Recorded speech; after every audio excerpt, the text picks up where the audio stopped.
welcome to a new episode of the Woollentwine Fibrestudio knitting podcast. My name is Jule and I'm the dyer and maker behind Woollentwine Fibrestudio, which is a small creative space located here in northern Germany where I play with botanical dyes and natural yarns. Welcome to a new episode. In this video I want to preview the new colorways that I have prepared over the past weeks with you.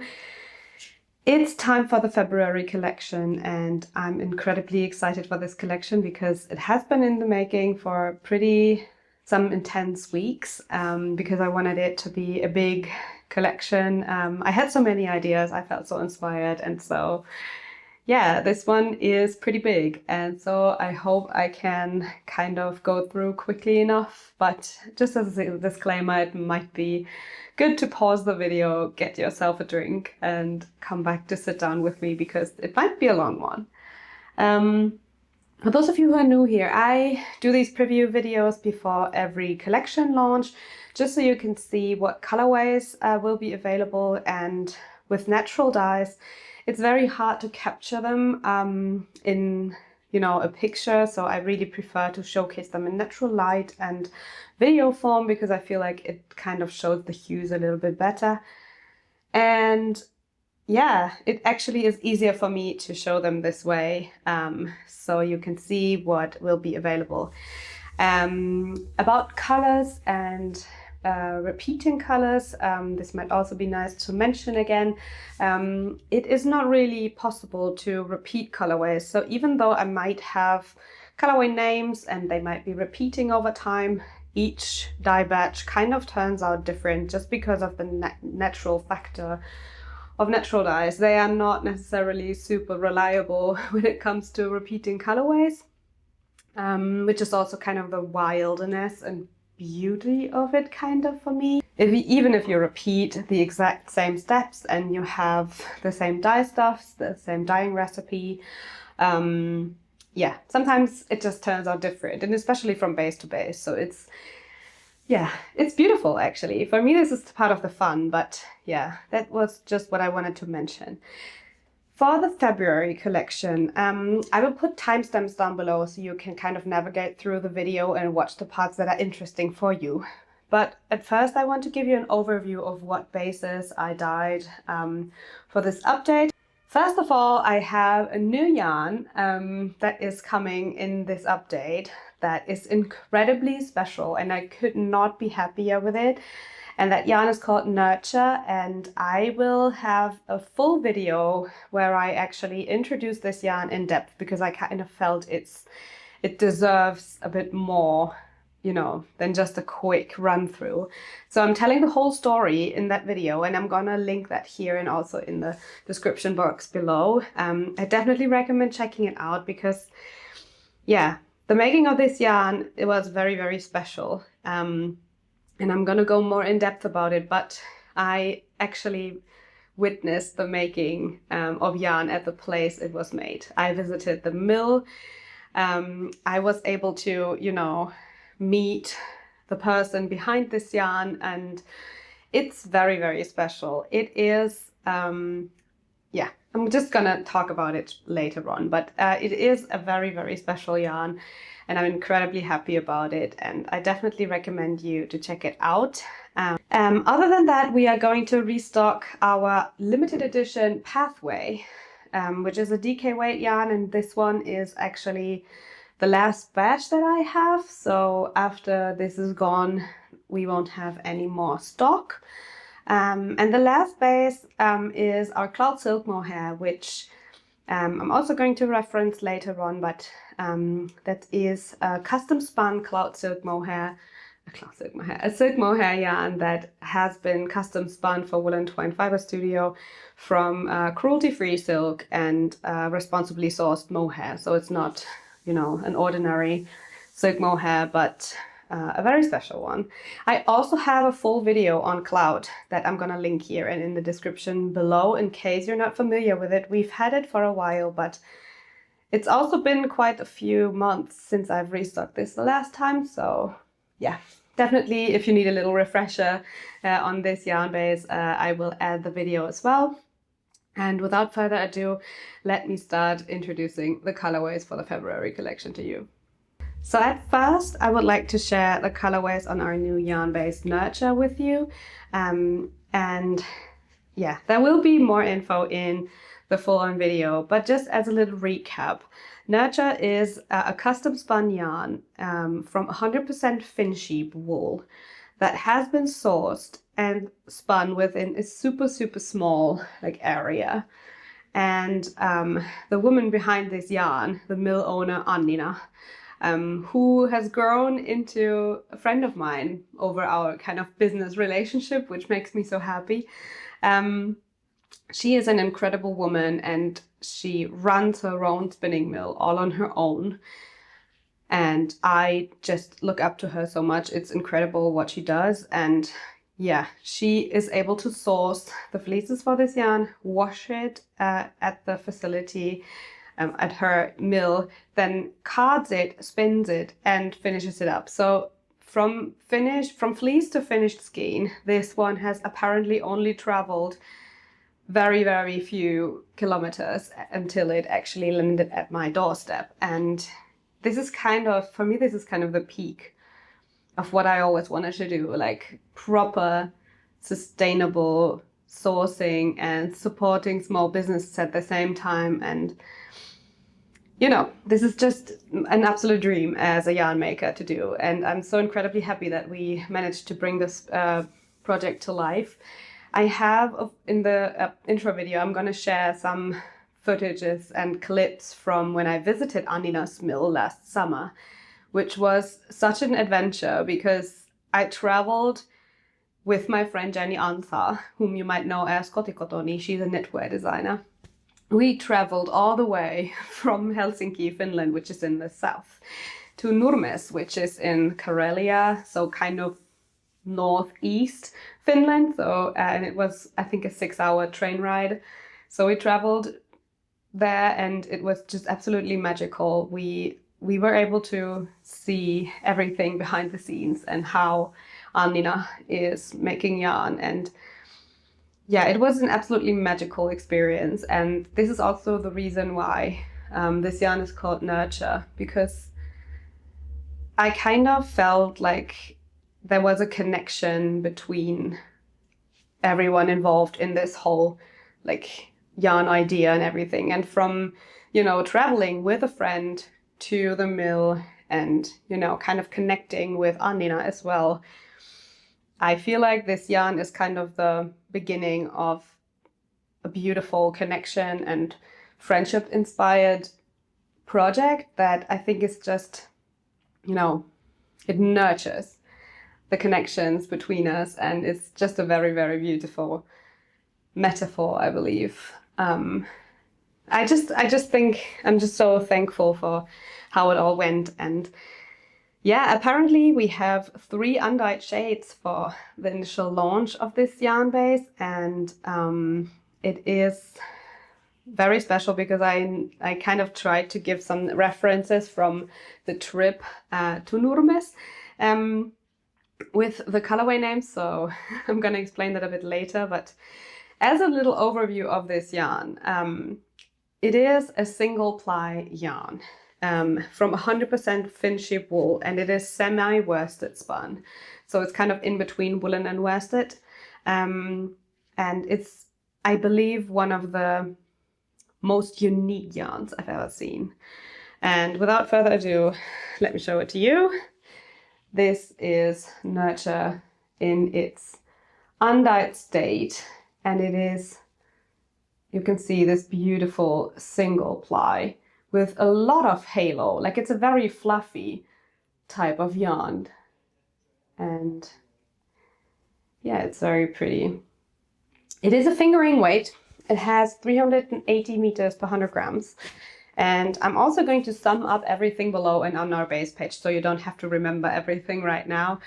But yeah, it's a very special yarn. I've always wanted to make a single ply yarn, but not, you know, I wasn't really into those very sleek, rounded single plies. And whenever I saw Annina's yarn for the first time, I was just over the moon. I feel like it kind of captures the wild nature of like Finnish countryside. It's a bit, you know, you can see that it's a bit thick and thin here. It's not like a super regular yarn, but that makes up the beauty for me. And when you look at it, you can definitely see the halo also.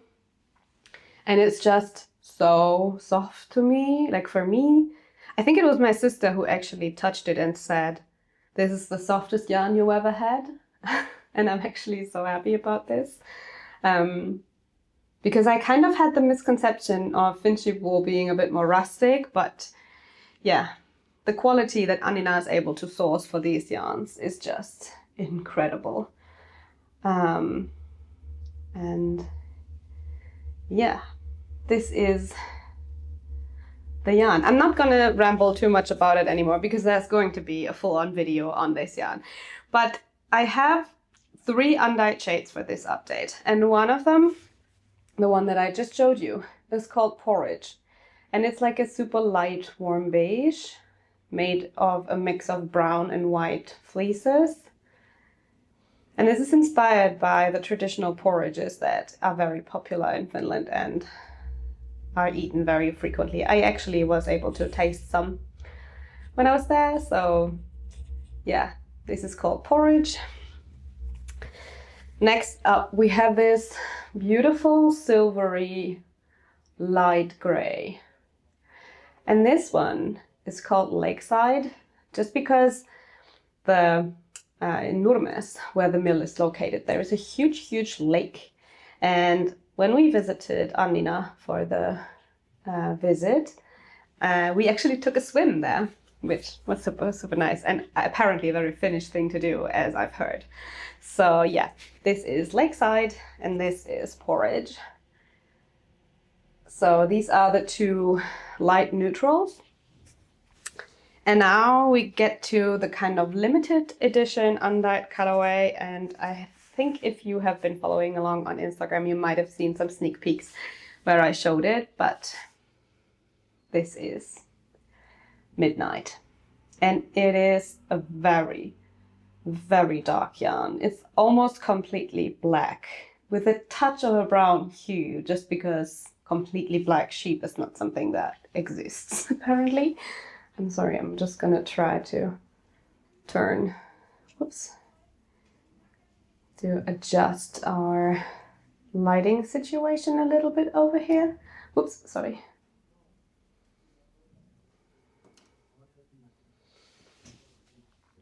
So yeah, this is called Midnight, and I was inspired by 2 things for this name, because I don't know if you can see, but it has very slight grayish bits and bobs throughout.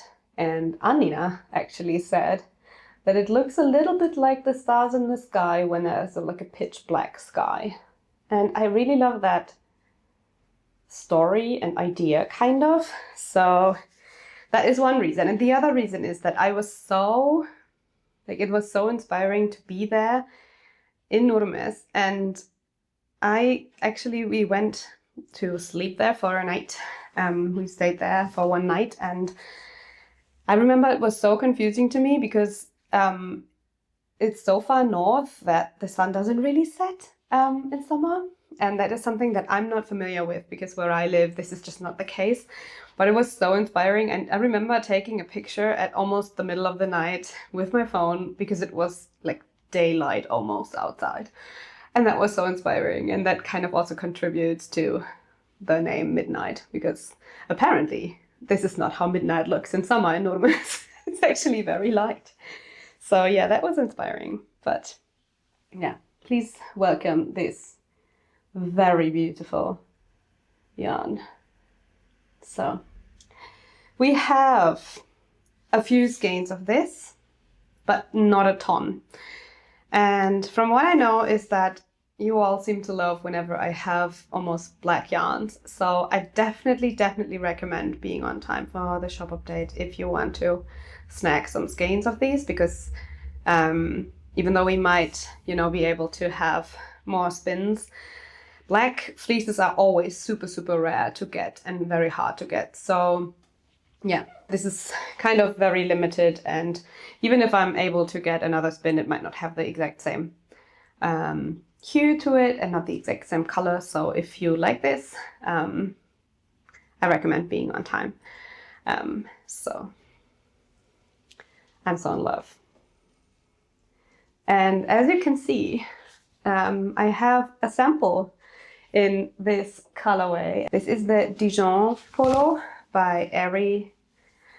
I can never pronounce her name correctly, so please excuse if I just write it here. And it's very sweet. I kind of had the vision for this yarn to have very different samples, and one of them I thought could be like a very cool, sleek shape, and this is how it turned out. I'm gonna make sure to add in some footage of me wearing this, but it's a very sleek shape, relatively boxy.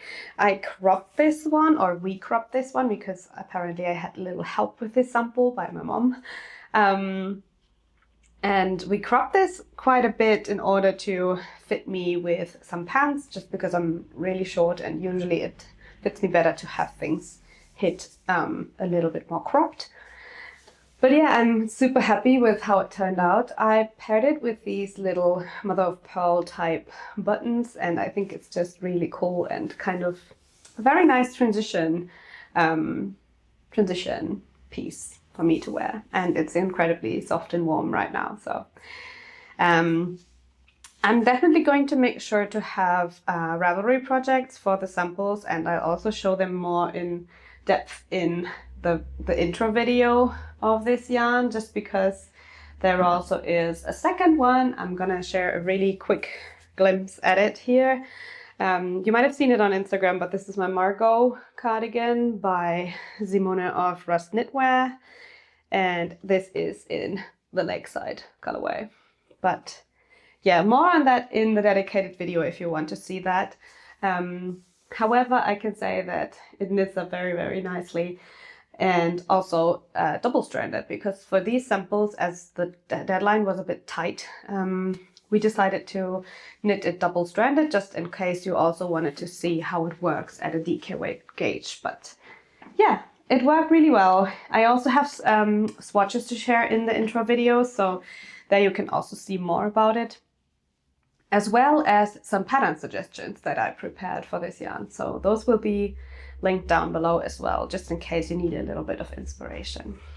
But yeah, that was a lot of rambling on the natural tones of this yarn. I'm very sorry. Yeah, definitely feel free to check out the intro video of this yarn.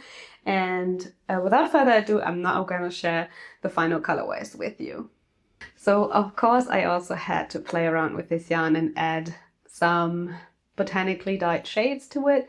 So we have a couple of dyed colorways as well, and I'm going to share them with you now. So this one is the first one, and it's called Eucalyptus, and it's like a light green, yellowy green. Not very like coolish green, but more of a yellowy green. Yeah, this is always how it shows up the most accurate, I think. And then we have another one that's called Avocado, and that is more of like a bluish undertone green. And these were dyed on the Lakeside colorway, just because I thought it's nice to have the coolish undertone. And here they are side by side, just for your comparison. Next up, let me check what else is here. I have so many colorways. Wow. So the next colorway I wanted to share is Moonstone, and this is like a super soft wash of purple over the Lakeside colorway. So it's like a gray, but with a little bit more of a purpley hue. Let me share them side by side. So this is Lakeside without, and this is the Moonstone colorway. Very versatile and very classic, I think. Sticking to kind of the neutral category, this one is Almond, and it's one of our kind of classic colorways that we restock relatively often on different bases because it's just such a versatile shade. Just a very warmish beige kind of colorway that I think goes well with almost every other color in the palette, so you can totally combine it with a lot of other shades. So almond here. Next up we have soft rose, and this is a pretty warm beigey undertoned pink. You can see that. And actually, even though I'm not usually a huge fan of pinks, I think this one is just so wearable, and I'm actually quite tempted to snag myself a skein to make an accessory or something. But yeah, this is soft rose and I just really, really like it. Next up, we have some warm tones, and this one is called Fawn, and it's like a light orangey beigey orange, rusty kind of colorway. I don't know how to describe it, but yeah, it's just nice and warm and very beautiful, I think. So you can see the heathered effect quite a bit. In general, I would say the colorways didn't turn out just as solid as on some of my other bases. You might see it in the darker colorways in a bit. But yeah, I felt like there's a lot of life in the colorways, and I really, really like that. So it was a lot of fun, actually. So some more of those warmer tones. This one is called Hazel, and it's more brown than an orange. It always appears a little bit more orange on camera, but it's not. It's more like a brown with an orange tinge, and it's called Hazel. And we have its slightly more saturated companion Bark, which, let me show it this way, it's just like a bit more of a saturated version.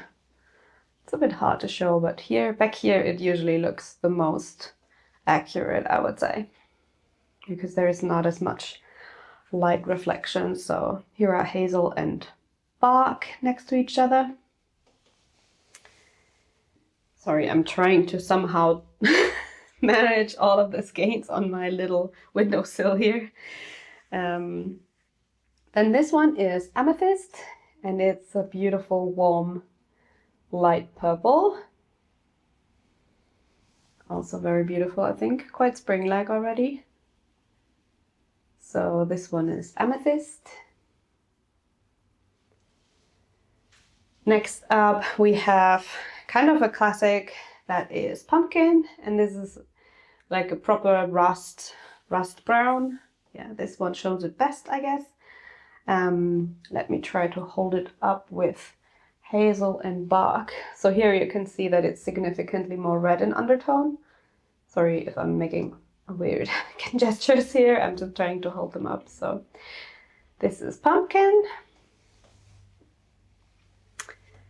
Next up we have Dahlia, which is like a pinkish undertoned red, I would say. Yeah, this shows it best. This is most accurate, I would say. So this is Dahlia. And lastly, we have this shade, and it's called Mulberry. And here you can see the kind of, not really variegation, but kind of not as solid, more like tonal shading of the colors. It's so beautiful, I think. At least for me, this is just, I love it. So this is Mulberry, and it's like a warm red-brown, I would say. Brown-red. Not sure if I'm making sense, but yeah. Love this one. So I hope I didn't forget anything, but those are the dyed shades on Nurture. And yeah, I'm just super happy with this yarn, and I can only encourage you to try it out. It's extremely unique and just so special. So it really has my heart, as you might notice. So without further ado, let me share some more colorways with you, just because I kind of thought, because it's a fingering weight yarn that you can totally hold double. It's not a problem. Like I have held it double. We have held it double for this polo and also for my Margot cardigan. It's very easy to hold double. It's really like, it produces a very cohesive and nice fabric still. But just in case that is a bit too heavy for you at like 20 stitches per 10 centimeters or maybe 21, you can also combine it with a strand of mohair. And that's why we dyed a few colorways on our cloud silk mohair, just in case you wanted to work that together. I think I haven't swatched it, to be very honest, but it should be doable to achieve something between 20 and 22 or more like 21, 23 stitches per 10 centimeters, I would say. And it's just very, very beautiful together, I can imagine, just because of, you know, the halos kind of complementing each other. I tried to achieve a few shades that would match kind of, but as it always is with bases that have different undertones, cloud is white and nurture is not. It's a bit hard to like nail them completely. However, I did my best, and I'm gonna share the colorways with you next.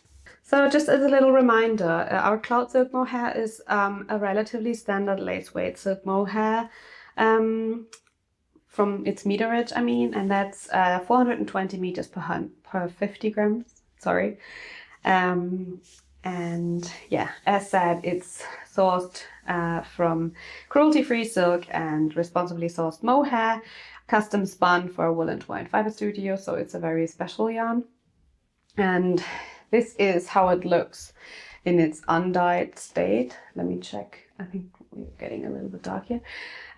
This is cloud silk mohair in its undyed state, and I'm gonna make sure to have a little bit of this available, just because, as you might have seen in the last posts and from last month's update, this is what I used with the undyed pathway DK to make the Antigone sweater by Sari Nordlund.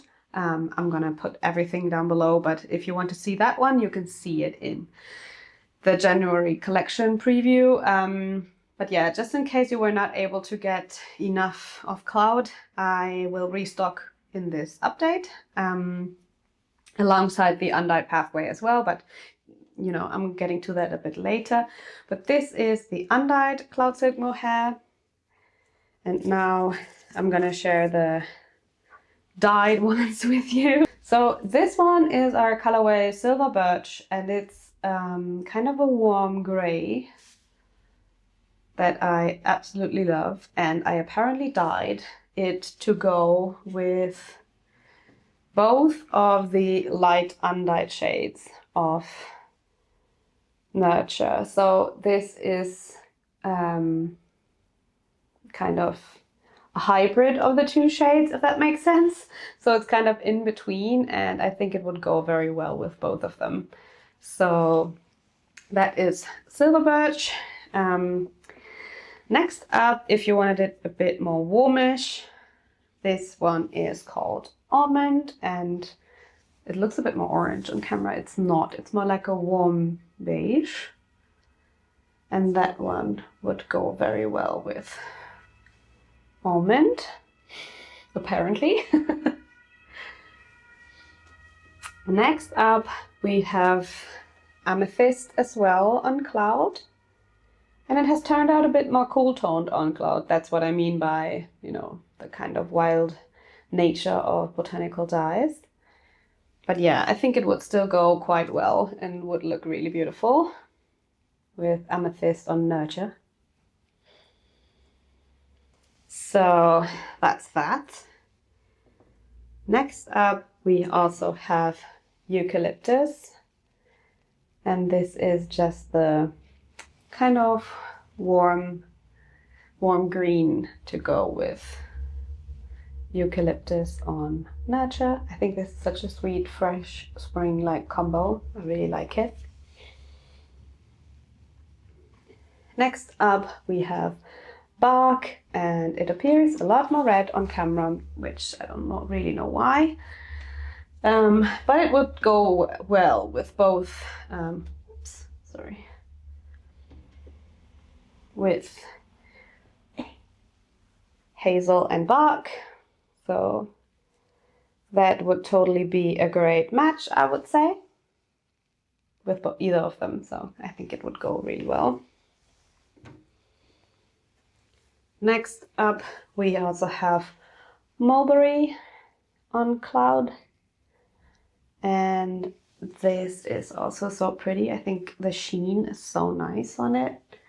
And I think it would be very pretty with mulberry on nurture. So that's how they look together. I have so many shades. I'm sorry if I'm like having to take a little pause in between, just because it's quite, yeah, it's a bit of a challenge, I would say. Next up, we have a little bit of a brighter green that is called pistachio. And this is more of like a cool toned green that I think could go with avocado, though it's a bit more saturated than avocado, but I think it could actually make quite a nice effect. And even it kind of reminds me of like a matcha latte this way. So you could also probably pair it with eucalyptus to, you know, add a little bit more saturation to one of the two. Next up, we have our colorway powder, which is a super light purpley pink, I would say. That's really pretty. And I think it would actually go quite well with Moonstone. Like, this is so kind of ethereal, beautiful, I think. So next up, we have our colorway Linen, which turned out a bit more rosy toned on cloud this time. And I think it would go very well with soft rose. And the same goes for soft rose. Wow, this is hilarious. But yeah, this is soft rose on cloud silk mohair. Bit more of a like beigey undertone, but still more rose than Linen that is a bit more like orangey in undertone. So yeah, that is that. And last but not least, we have Cherry Blossom, and this is kind of more bluish than soft rose, but not as blue as powder. Let me try if I can kind of like hold them up together like this. Oops. So here we have powder. This way I think it looks best. Powder, Cherry Blossom, then soft rose and Linen on this side. So I hope this is helpful at all somehow. Cloud is always super tricky to show on camera because it reflects so much light, and I'm currently working on some things to optimize this even more, but yeah, not so easy. However, I think if I haven't forgotten anything, those are the colorways that I wanted to share with you. Yeah, I guess that is everything on our cloud silk mohair base. It's very nice to have it back again because I think the last time we restocked this was probably in like autumn last year. I don't remember, but it's been quite a while and some months. So I'm very, very happy that it's back. So yeah, so far about the cloud silk mohair. Let me get to the last section colorway wise. Okay, on to the last section of bases. As mentioned in the beginning, we are also restocking the second and last batch of our limited edition yarn Pathway DK. And just as a quick reminder, this is a limited edition yarn that's completely traceable back to farm. And it's a 245 meters per 100 grams 2-ply DK weight yarn that looks like this. And it's a completely, as you can see from it blowing off the screen completely, it's a white based yarn, which is something I very rarely do. And my comfort zone usually is like dyeing on non-white yarns, but yeah, I think it's a very cool opportunity. When I was asked if I wanted some like traceable fleeces for this yarn, I was like, okay, yes, this is so cool. It was actually quite a while ago that I talked about this with my mill, I think maybe 2 years ago or so already. And it took me a while to kind of take on the courage to restock a white-based yarn. So yeah, this is unfortunately very limited. We don't have anything of it in stock anymore. This is like the very, very last batch. But yeah, this is the natural acro white color, and we are going to restock that one. Because it was very, very popular in the last update. I have 2 samples knit in this, once in just this yarn, and then another one with cloud silk mohair held with it, and it's very, very nice. You can see those samples in my previous video from the January collection, and I'm also going to make sure to link my samples. Pointing it at it with the skein, you know, but I'm linking them down below, so you can see them in their full glory. And just in case you want to know how much yarn I used and all these things, it will all be in the Ravelry projects that I'm linking. But yeah, just as a little disclaimer, last time we did have quite some of the undyed white.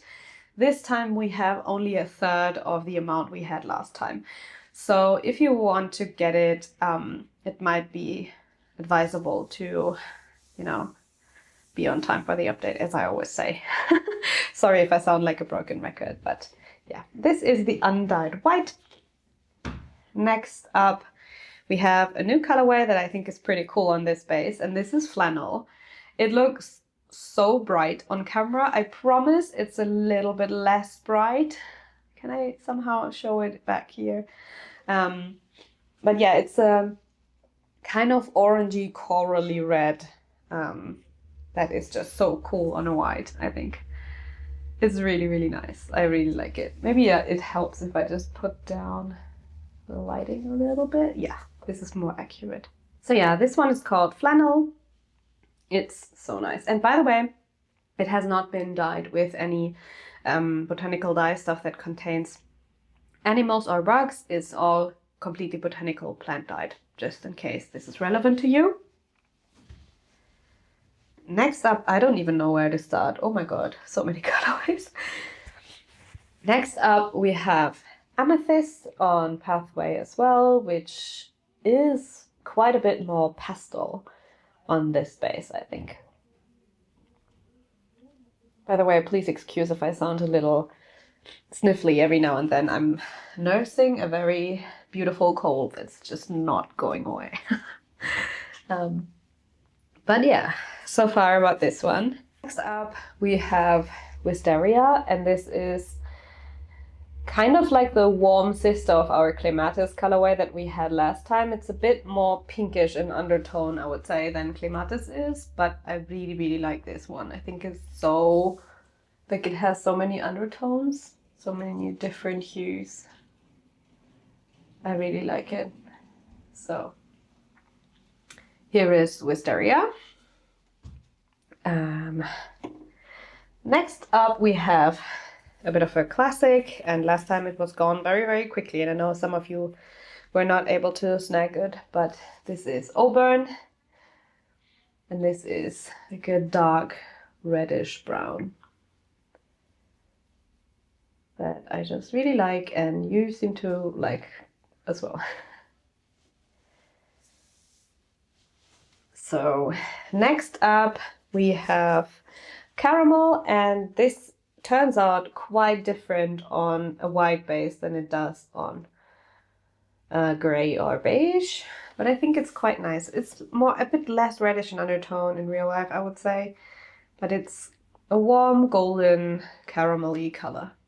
Next up we have Mulberry on Pathway as well, and as you can see, again, it turns out a little bit less saturated on the white base. Quite nice though, I think. I really like it that way. Next up we have our oxalis colorway, and this is kind of like the more saturated version of mulberry, so more like a burgundy purple. Let me kind of hold them up side by side so you can see. So here we have auburn, in the middle we have mulberry, and then oxalis is here, just so you can have a bit of a reference. Next up we have linen, also on Pathway Decay, which turned out a bit more yellowy than on cloud silk mohair, but I think it would still go very well together. So it's more like a warm beige, I would say.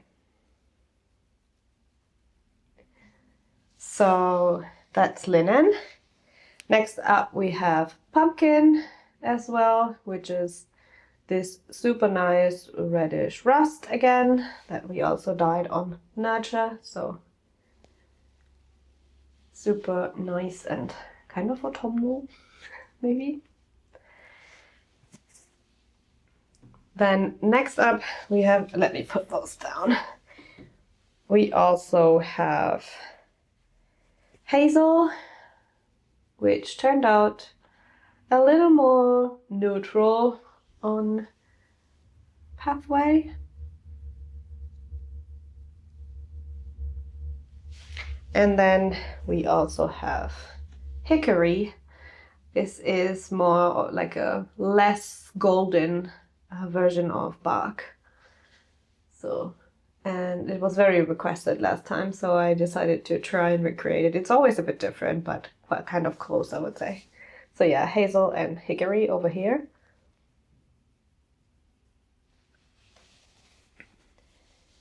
Next up, we also have pistachio,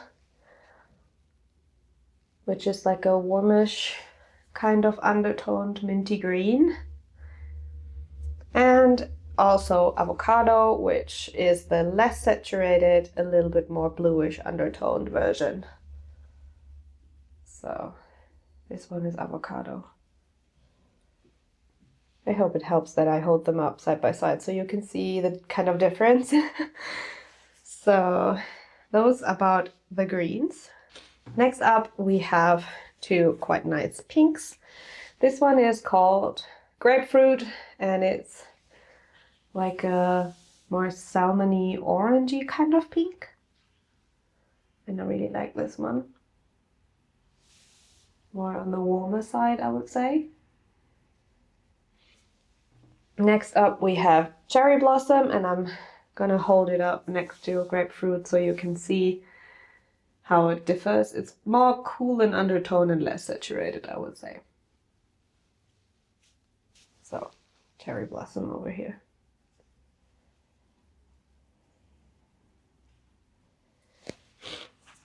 And last but not least, we also have moonstone again on Pathway. It has turned out a little bit less saturated than last time, I would say. But yeah, just very pretty, like a silvery gray with a purple undertone.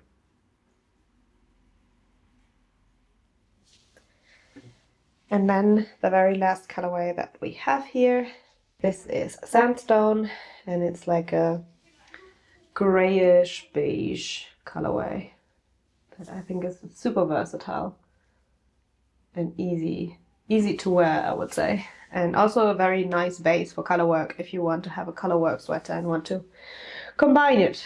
I will definitely put moonstone up to it so you can see the difference. But yeah, that's how it looks. So that's sandstone. And that brings me to the last colorway on Pathway Decay. We're done. So this is already probably a pretty long video, but I wanted to give you a little bit of admin at the end of the video and basically let you know when all of this that I just showed you will actually launch.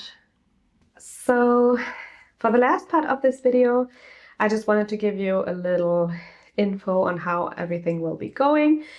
Everything that I just showed will be live on the 28th of February at 8 p.m. CET. As per usual, the last Friday of the month. I know that there was a bit of a, like, I tried to make a poll whether you would like cloud silk mohair or ovis. We're not restocking ovis in this collection, but there still is something in the shop. And just in case you were looking for ovis and want something from the new collection, feel free to just purchase ovis now. Leave me a note at checkout or just drop me a quick email that you would like me to hold the order until I am ready to launch. And once you place your second order, just another quick email with for me to combine the two, and then I'm gonna do that. It's no problem, and I can refund you the overpaid shipping. Just in case you wanted to secure a skein or two of ovis, just because I didn't manage to also dye that base on top of everything, because you can see that it's been a busy month and I didn't manage to also make ovis, even though I know it was quite requested. But yeah, there are a few more shades in the shop, so I'm gonna link it somewhere and you can check if there is something you like. In general, the whole combining of orders is always possible. However, I would be very thankful if you're mindful with the extra time that it costs me. So yeah, you know, I know that it can always happen in the rush of an update, and I'm definitely not, judging or anything, but wherever it's possible, I'm always very happy if you come to the launch prepared.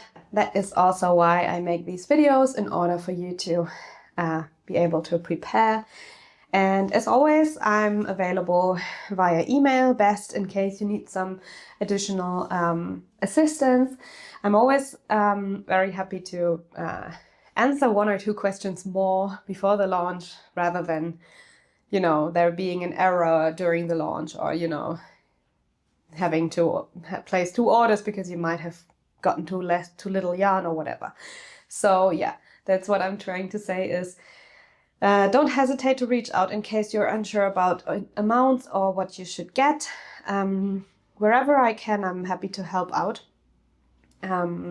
And yeah, as said, email is always the best way to reach me. I'm very happy if you don't send me a DM on Instagram, just because I am really bad at keeping up with it currently, and it might be that I'm not replying in time for you to answer your question. So please, email is best. I'm gonna link everything down below. And if you want to be reminded when the update goes live on the 28th, then you can also sign up for my newsletter, and I'm going to send that one out with the launch. So yeah, just in case you're not sure about time zones and stuff, there is a little reminder. But yeah, other than that, I guess I recommend being on time for this update specifically, because I have quite some limited edition yarns in this one, and I would not want you to miss out. And by on time, I mean on time. I've recently had some questions whether, half an hour after the update is still on time, and that is not what I consider on time. On time is straight at 8 p.m. I know it sounds kind of weird, and I really don't want to cause any kind of panic or stress or whatever. It's just that I really want you to, if you want something, I don't want you to miss out just because this is not clearly communicated, that some things are just limited and there's nothing I can do about them. If there are more people liking it, then I have availabilities. Especially with black yarns, I want to be very transparent. Whenever I have something like this, it's always quite popular. And so while I totally never dare to predict how something will go, it seems as if black yarns are something that are not very widely available. And so it seems like it's just very sought after. So in case you want that yarn, it's definitely recommended to try and check in time. But yeah, I guess that is it for this episode. As per usual, I hope you will like what I put together. This collection has been so much fun to make, even though it was it was quite a wild ride, because alongside of dyeing all of this, my mom and I both knitted a full sample in 3 weeks, I think. So yeah, it was intense, but I was just really like so excited about this new yarn, and I kind of wanted, yeah, I wanted to showcase it properly. So I was very determined to get this out to you in time and with samples and everything. I just hope that you will love this as much as I do, and that you will warmly welcome this new yarn base that's just so special. So yeah, I guess that's it for today. Thank you so much for watching and sticking to the end if you did, and see you in the next one. Bye!